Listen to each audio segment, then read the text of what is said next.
Hi, Marco. Okay, so let's go ahead and get started here. So in terms of quizzes, I'll have those graded for you on Thursday, I believe.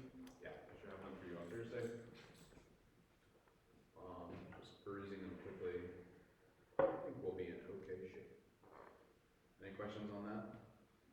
Okay, mallet stuff. Let's keep going with this, and we'll actually get on some instruments in a minute. Morning, Elizabeth. Mr. Frog. Did you get your Mr. Frog handout? Anyone have one of these? Mark, I think a little bit of repetition. I have it.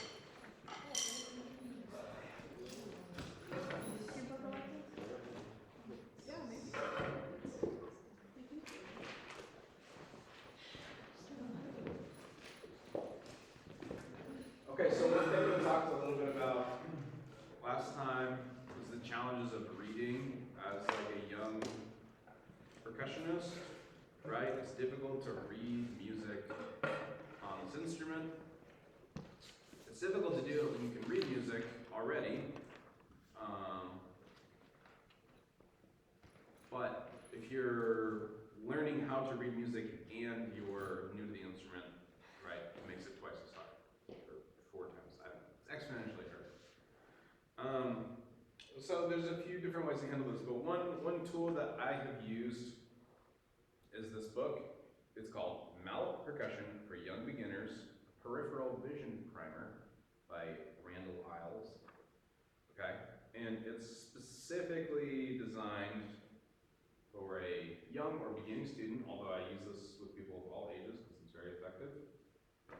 It looks very simple, it is, but I just want to talk through real quick what I do with this, because it might be hard to implement on a large scale, but it might be something you could do on an individual scale or a small scale, depending on your situation as a teacher. Okay, so one thing is that this is specifically designed for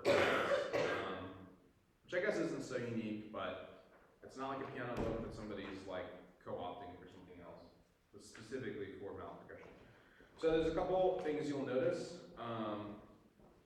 One, the size of the music is really big, which I like, okay, because it's easier for the students to see, and it's easier for them to see clearly what's going on. I think we underestimate sometimes how hard it is for students who, like, their eyesight is fine, but they're still just developing, you know, like they're 10 years old or 11 years old or whatever, and I think looking at really small things is hard, right? We have all, I'm sure, missed notes because we're like, what does that say? Right, and we're used to reading music all the time, so I like the fact that this is really big. It makes it easier for them to not have to wonder about what's going on. It has a little diagram up top, and it shows you which notes you use in that particular etude, or short little ditty. So this is really nice because it gives the students like a physical, visual thing to think about.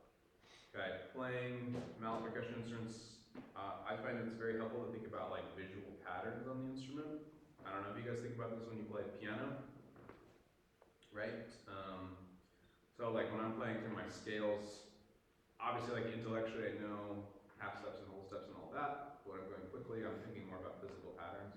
And so it's helpful even at a young age to think like, okay, I'm only using these 3 bars, they have the 3 black dots, and that's all I need to think about.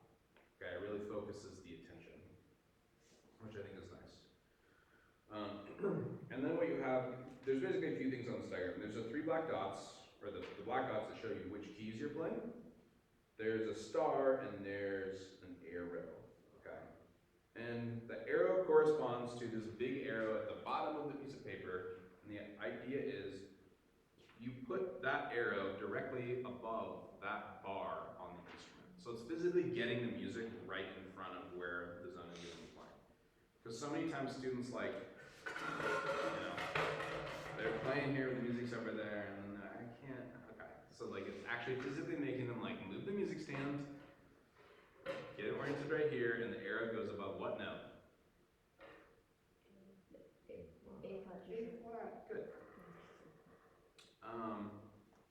The idea here, there's a few different theories about where to put the music stand as a mallet percussionist.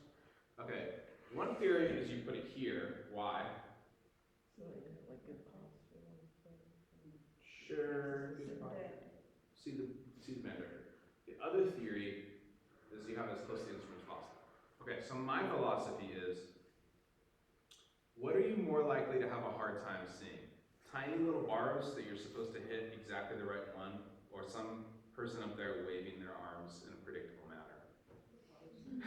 Okay, to me, I've never been like, oh, I missed that note because I couldn't see the conductor waving their arm. That's never happened to me once in my life. I mean, sure, I've been confused by a conductor before, but that's not usually an issue for me. So I don't like the theory that we should have the music stand between me and the band director because I don't really have a problem seeing them, especially out of the corner of my eye. And I think that's true for students too. I understand that especially with younger students, you want to get them in the habit of actually looking up sometimes. But I think if it's at the expense of them not playing their instrument well at all, then that's not a fair trade-off for the student. Okay, also the reality is, have you guys worked with like a beginning band? Anybody yet? Yeah, they don't look anyway, okay? The clarinetists aren't looking either, the trumpet players aren't looking either. Their first year in band, they're not going to look up, okay? I think that's a universal fact. Maybe piano will be the one to, break the trend. But for the most part, they're going to be looking down anyway. So we might as well get it situated in the place it's going to be. It's the asterisk maybe. What's the asterisk like the first note? Is it your starting note? Yeah, it's your starting note. The asterisk is the starting note. So this is really intended for like if a student is, struggling, this helps them reorient every time. Okay. So the way I go through this, and you can kind of see just on the one page I gave you, I do two things. One is I write in stickings. So you see I wrote left, right, left. I didn't write in stickings for the rest of it because I felt like it was pretty straightforward. Well, I mean, for me, I'll be like, this is sounding egotistical, but they're all pretty straightforward for me at this point. I don't know if I'm stickings for these, but as an example, I wrote in the first bar. And then what I do is I create a little diagram of basically where the mallets are to start. Okay? So you see these two little lines I wrote above the first note. This is essentially the angle of my mallets. And this mostly has to do with what I'm going to call which hand is on top. So in this case, the left hand is on top. And what that physically maps to on the instrument is that my left hand is further away from my body, right? Because my arms are this way. But a lot of stickings on mallet instruments are sort of also related to which hand is on top or which hand is in front, because stuff starts to get in the way. I think we have enough room. 1, 2, 3, 4, 5. I think we can all fit on an instrument. Let's have 2 on vibes, definitely 1 on glockenspiel, 2 on xylophone, 3 on marimba. Let's try that. You could go with the other felt set. Bring your Mr. Frog, please. Marimba, marimba, on the low octave.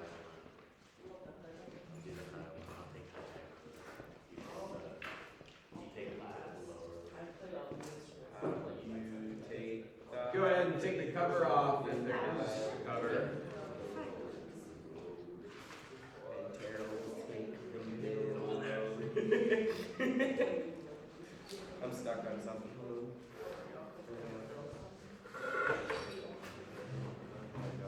It's the very high road. We might be a bit short. By What did it put in? music stand. Put it on. You can also rotate through in a second.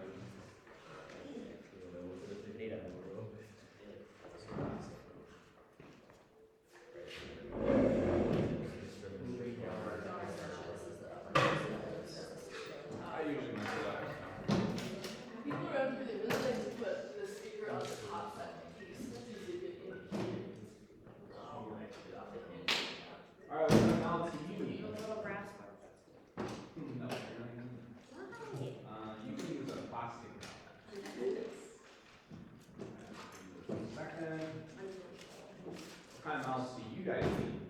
So you have some there. What are they? Plastic. Are they hard plastic or soft? Medium. Here.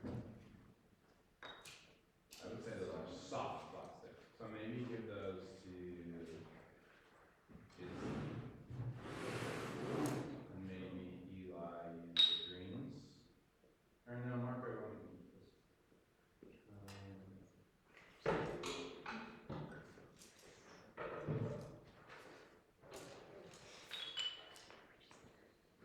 Okay, don't mix up my mallets with those mallets. These are mine. Alright, what kind of mallets do you need? Yarn mallets. Okay. Soft, medium, hard? Medium. What's that brought up mallet? I can grab the mallet egg from the hatchet. I need a soft mallet. Soft yarn mallet. Cool. And I just remember Bruno Braxton's favorite perfumes. This is kind of fun. yeah, if you have another pair of pipe, then mallet.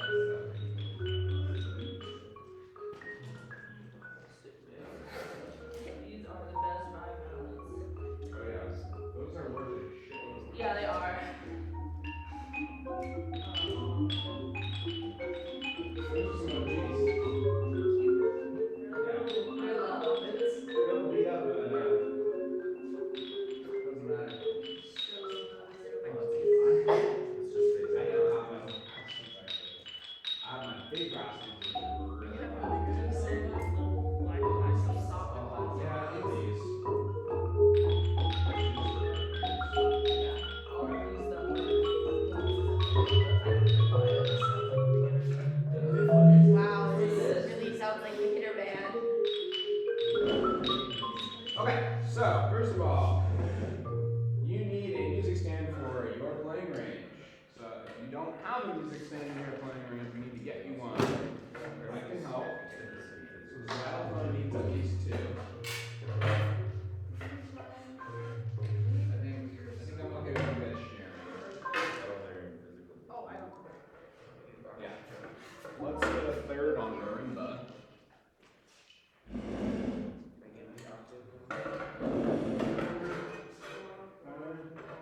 Okay. I did it. Great. You got one? Okay. Great. It gotta be an octave. Yeah, we can move these. I was Two octaves. What's that key here? I don't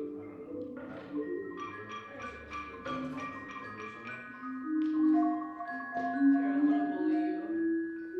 Tara, you look like a strings player trying to play percussion. know. Wow. That is That's what why she is a strings player. She is a strings I player. was How do you play once. the stupid. not mellophone?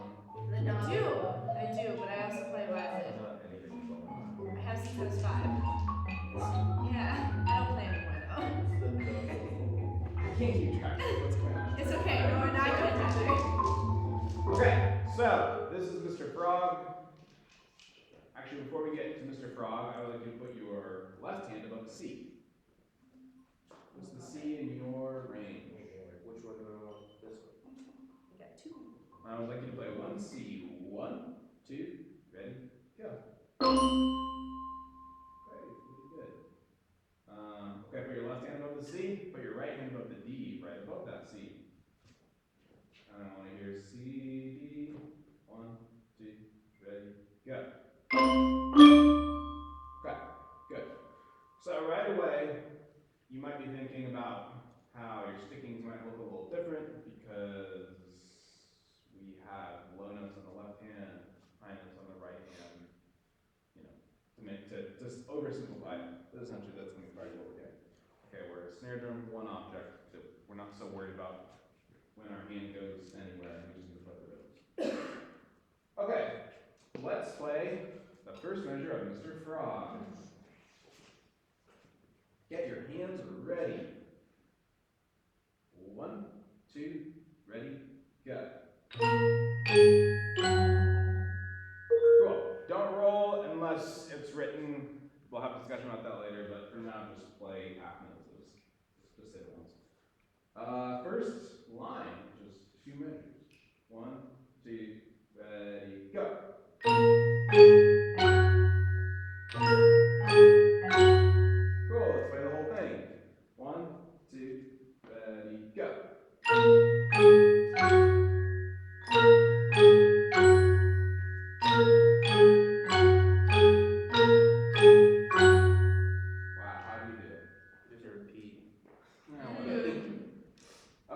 Sticking, so what makes sense sticking wise?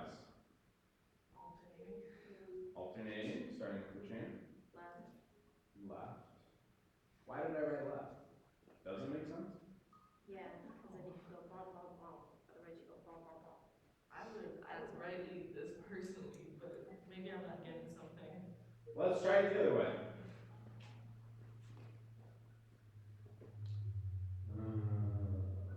One, two, ready, go. It's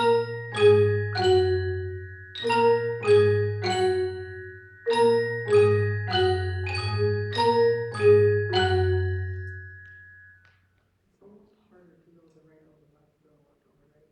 Cool. So the first thing to think about, I mean, this is obviously like quite easy in terms of the pitches aren't hard for anybody, right? But it right away kind of throws you into where progressions start to have dilemmas with stickings. Because your hands are starting to get in the way of each other, especially when you're playing something right in a row that's kind of further away. Okay, so thinking about which hand is on top versus bottom, right? Right on top, left on top. The key thing here is we're trying to not be in our own way while still being able to play the next note effectively. Okay? We didn't talk about beating spots yet. So beating spots is a term we use for all percussion instruments. It's basically where you hit the instrument to get the right sound or to get good sound. Okay? So on snare drum we talked about playing zones. It's a little bit same concept though. But for mallets, think about beating spots. So the best sound in general for mallet keyboard percussion instruments is to play in the very center of every bar. Okay? The very center of every bar. Not like kind of the center, but the very center. Okay, in general. The second best place to play is on the very edge of the bar. Not like an inch from the edge of the bar, but the very edge of the bar. Okay. The worst place to play is what we call the nodes, and that is where everyone can see that there's a string running through their bars on the top and bottom, or on the case of a glockenspiel, there's these basically strings going through the bar. Everyone sees that? Okay, right above that is the worst sound. So, can you hold the pedal down? Okay, play just a C in the center of the bar. Okay, and now play it right above that string. Here. Okay, so it sounds much, much different. Tanner, let's hear. Go like to that C, hit in the middle, and then hit right above the string. Doesn't matter. Okay, so it's drastically different. Let's hear xylophone, Eli.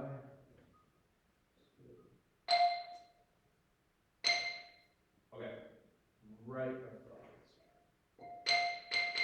Yeah, let it like bounce back up. Yeah. Okay, and then hit the center again. Yeah. So it's not like a small difference in tone, it's like a massive difference in tone. Like there's a problem if we don't think about it. So right away it's tricky because we're basically trying to get our mallets to play right next to each other, but also in the center of a small space. So it's not just like, can I get to the correct bar? It's like, can I get to the correct part of the correct bar? Okay. Let's do it one more time. You can start with your right hand or left hand. You figure out what works better for you. 1, 2, ready, go.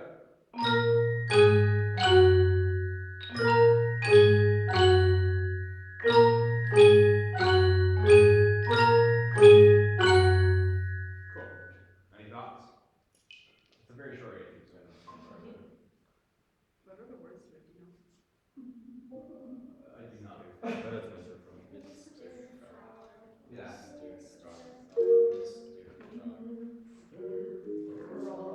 He's a frog and he's a Mr. So basically we should. Cool. So, I wish everyone could have this, but I don't want to make everyone buy it, and I don't want to photocopy the whole thing. But we'll maybe do a couple of these. You can make scans of it and send us the PDFs out. That's true. You still have to pay royalties on that, although we don't have to, so the school pay for it. Okay, so with that said, I should have told you to grab this. Well, let's grab your book. Do some exercises from this. Still no book? Does everybody else? I got my book. Okay, well, somebody can borrow mine. You guys can thumb it. Wait, are we bringing the book back over here? Yeah, bring the book back to the instrument. We're gonna play out of this. We're gonna play out the book. Is that okay? Okay. You can leave your mallet on the instrument if you want.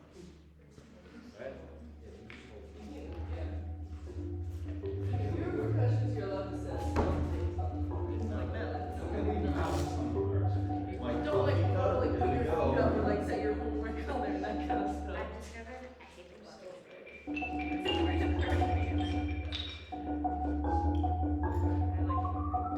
Yeah, let's go ahead and rotate instruments actually. So leave your mallets in the zone you're just playing in. Sorry to mix it up right away, but I think it's good for us to try different instruments. Go to a new instrument. Or at the very least a new, yeah, ideally a new instrument. I guess I'll share with you, Izzy. Don't do that. It's my favorite things when the trumpets are from your piece.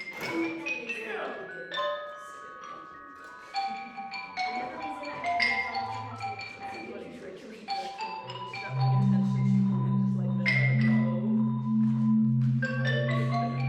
She like goes automatically to the bow ring. It's a thing, man. It's pretty entertaining to me. Okay. If you're watching online, we're going to be on page 9A from our book, although we're going to skip around a bit. You don't have to do it. It's just like an unconscious thing that happens. Okay, let's go to page 9A in your book, please.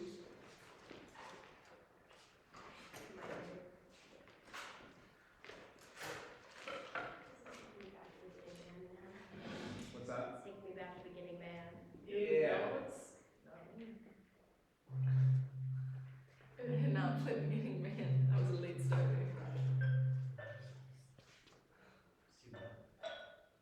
Okay, page 9A. Okay, luckily you guys can already read music. That's so helpful. Okay, one thing I want to point out is we're obviously all well, not everybody, but the majority of us are displacing octaves because we're sharing instruments, right? Which is fine. But, you know, just make sure you know the actual octave you're supposed to be in.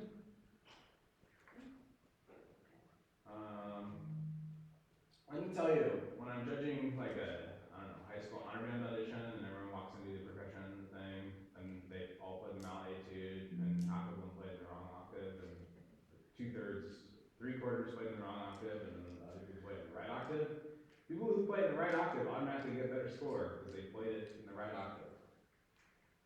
Just one little thing to think about. It's not the most important thing, but it is one little thing.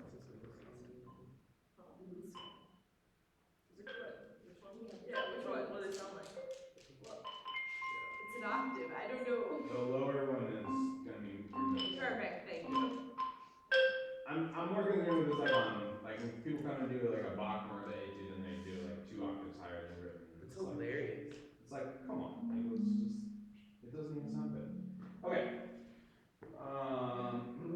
Okay, let's do number 6 on page 9A. Okay, sticking wise, what makes the most sense to start?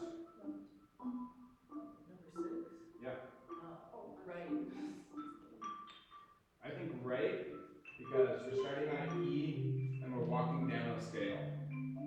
Right, so I would do something like right, left, right, left, right, left, right, right, left, right, left, right, left. Why did I do left, right, left in measure 4? Yes, because I'm doing a lower note on the left hand and then I'm ascending on the right.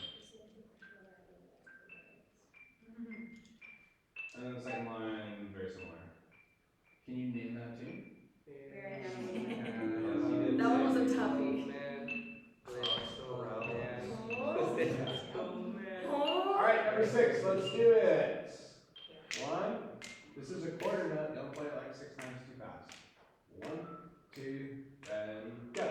Hooray. And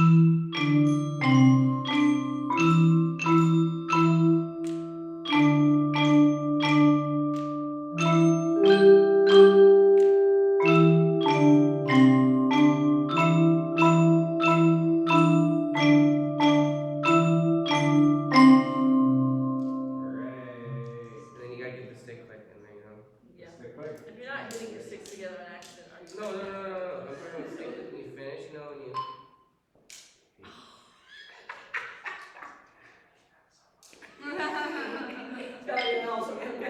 I know, but it's so funny because that's what happens at every student recital. You always hear just one, and you hear the click. Well, Not me. Not this year. I say. Okay, stickings.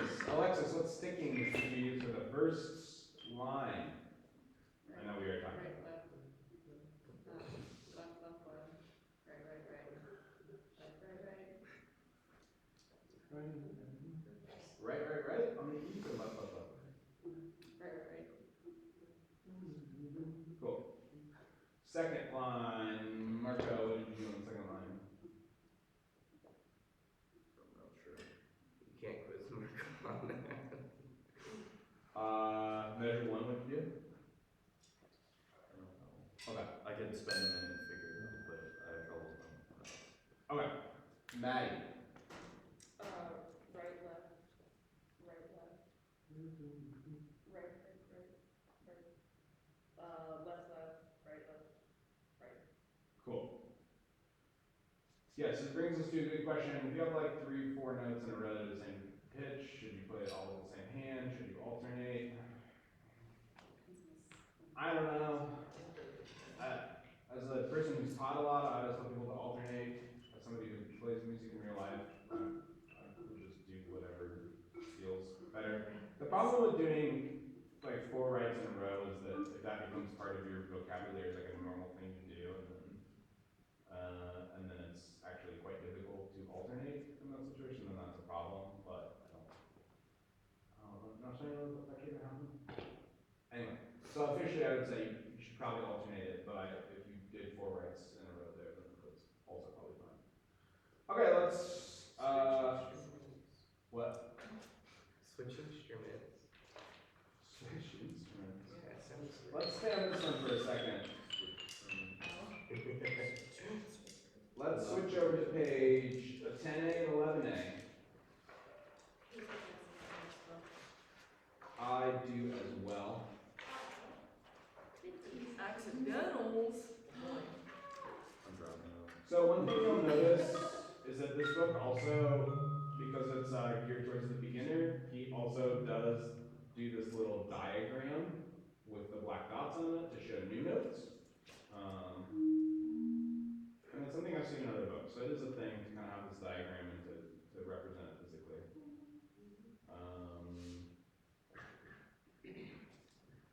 Okay, this is let's do page 11A.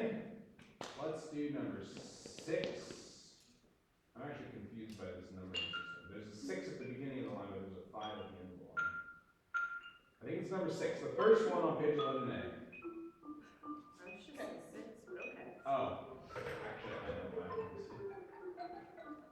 Yeah. So I have the older edition, which I think is virtually the same, but mine comes with CDs. Not anymore. That was actually a pretty good bounce it got. I've never listened to CD. I've dropped it like 6,000 times. So Just the irony of when you said CD, it just falls out. Nah, it was good nice. So I think he switched it to Nice. Those things suck. I think That's impressive. he switched it to like online like you can type in a code or something. Yeah. I don't know that we need it for our purposes, but I think we put our little skills to use to know what's supposed to do some disc golf with this. There we go. I would. Put it. Putt? Can I see it? No. They will start playing catch. It's probably understable. Okay. So let's do It's gonna turn over. My bowl. back to 6. page 11A, number 6. Okay, how many beats does a dotted half note get? 3. 1, 2, 1, 2, ready, go.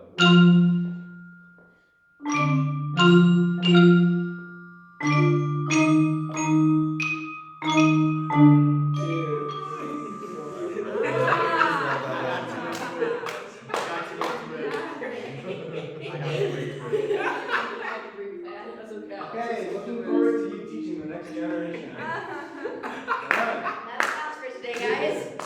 1, 2, ready, go.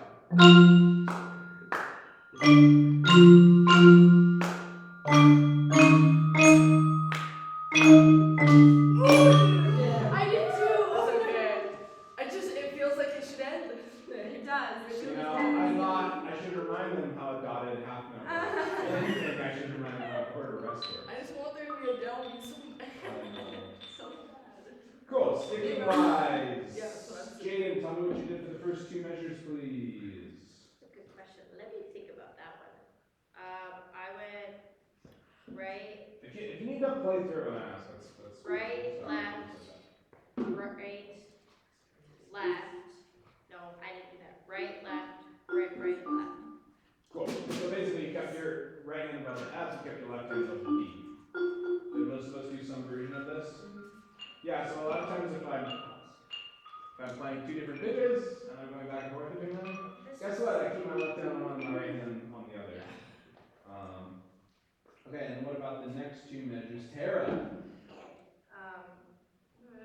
with the E flat. I know. I think I did right, and then I did left, and right again, and then right first. So ready for that downbeat. Cool. Yeah, you could also just play 3 right on the E flat and then play the D with the left. So it's another option. Okay, let's do the next one. This is number 7 on page 11 there. We're just playing some melodies.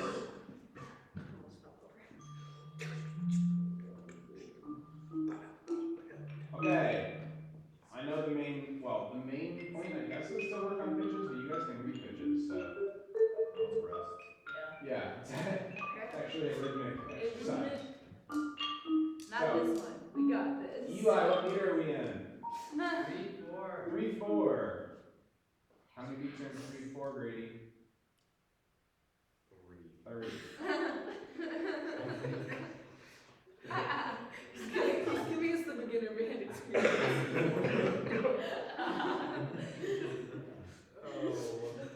And he eats some slime.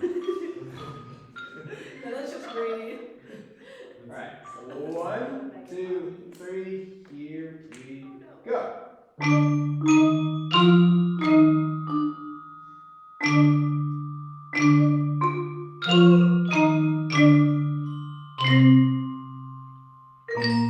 Wow. Okay, 1.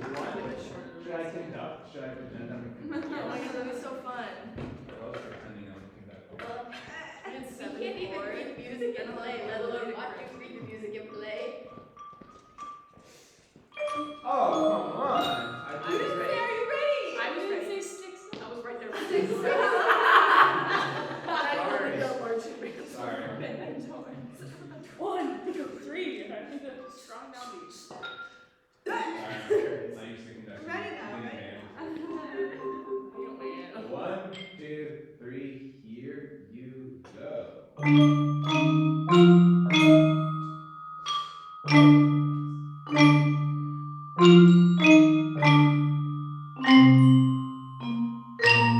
Cool. Okay, did anyone look at me? No. Okay, why not? Because there's so many things Because happening. it's hard.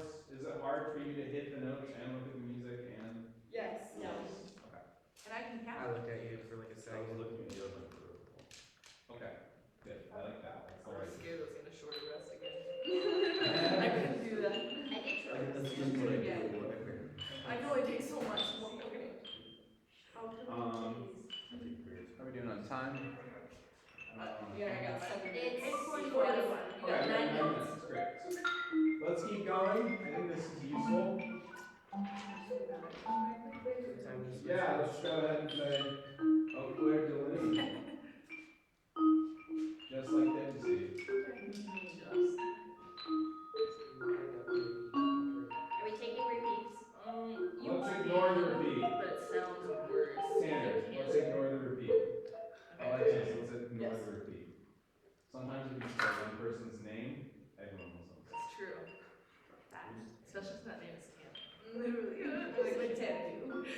Okay, let's do Claire de Lune. Right. Yes. Rhythms are easy in this one, but count the whole note when we get to a whole note. 1, 2, ready, go. Two,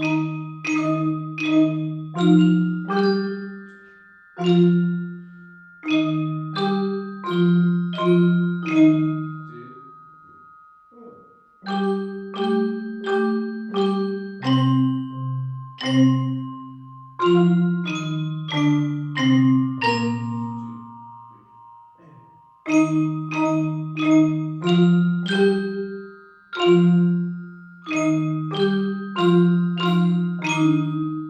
cool. Let's do it one more time. I know it's hard to think about the stickings while you're doing it, but try to think about it so we can talk about it and then we can go through it together. One more time. What hand are people starting on? I'm just following the music at this point. I'm too tired. Okay, so this is an occasion where I would 100% start on my right hand. I won't. Why? Yeah, I would also. I don't know. So that it stacks really nicely to put the left and the Fs, because then it goes F, G, left, right. Yes. Okay, so look at it this way. I would start, I don't know if you can see this, is this working? I would start with my right hand because I can keep the right hand on top and go E flat, E flat, E flat. Left hand on the F, right hand comes up to the G, the left hand plays the F again. Yeah. That way I'm not crossing over my hands, so they stay out of each other's way. Okay. Explain when you do it, like when it says left, right, left after that. Is it? Do you move the left hand to the G then, or do you follow that one? Oh, but there are stickings in this I would version. follow it for There's that no part. stickings in mine. Da da da da da. So I think left, right, left, right, left. I'm getting really good. And it makes me feel better. This is what I do every day to make. Okay, let's try the first line. Let's try the first line with that sticking in mind. So I do want you to start with your right hand, and your right hand should be on top, which means your right hand is slightly further away from your body, right? Okay, 1, 2, ready, go.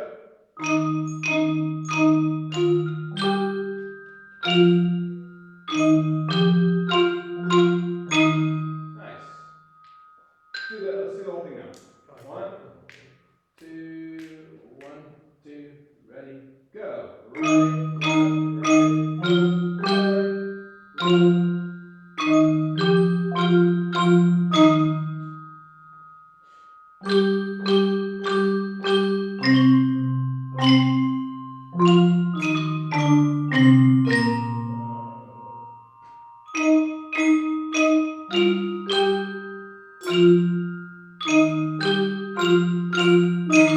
cool. Let's rotate instruments. Leave your mouths where they're at.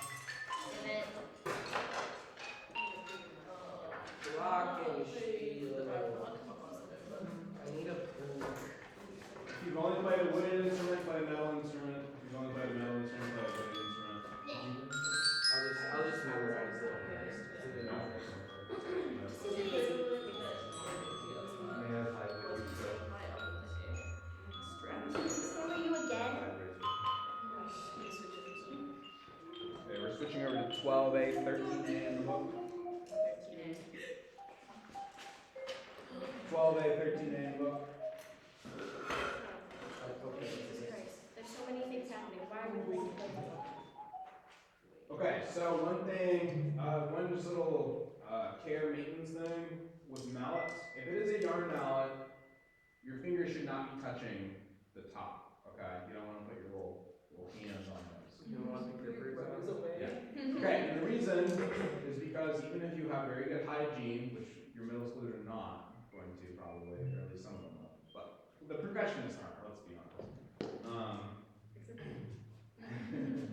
But even if you have very good hand hygiene, you still have oils on your fingers, and those oils make the mallets fall apart more quickly.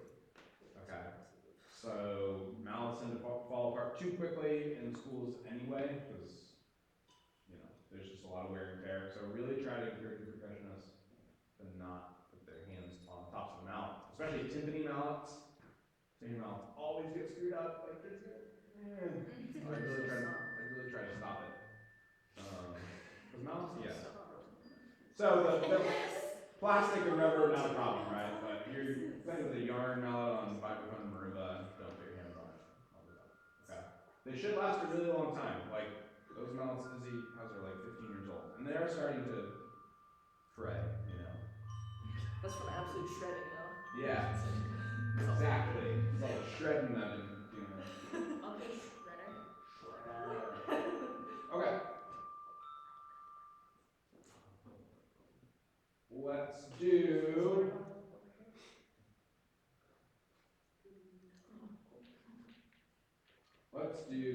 Let's do number 4. I can't. Don't have the ability. Just play Mr. Frog instead. Wait, is this I'm spicy? keeping it real. Is this spicy? Well, it's middle C, so. Middle C. That was before the arpeggio. Alright, let's do number 4. It's in 3/4. There's some 8th notes, so we're gonna go a little slower. Or something like that. 1, 2, 3, here we go.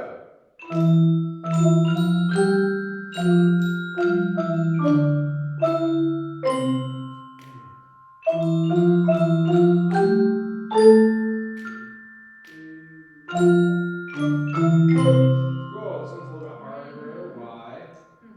Because Eighth eighth notes notes. and ultimate We're just moving. we be real And we professionals. know more notes, too. So I'd say the stickings feel a little bit awkward in this one, maybe. Yeah. You're starting to run into yourself a little bit. So sometimes when you have scalar stuff, we think that that's easy because it kind of looks easy on the page, but it can actually get tricky because you start to run into yourself and you really need to work on that. It's a discrete skill. Let's do it one more time. 1, 2, 3, here we go.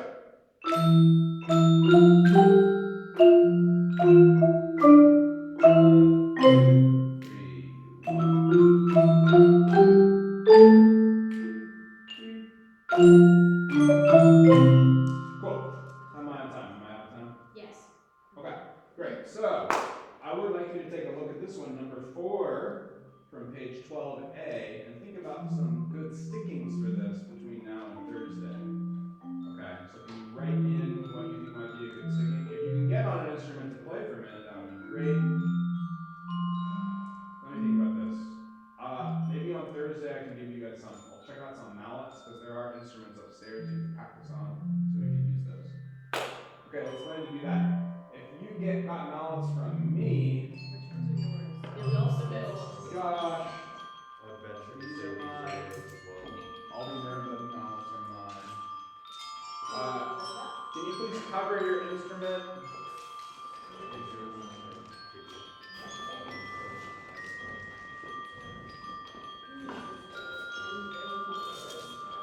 there a right side? Yeah, it's just whatever side goes on.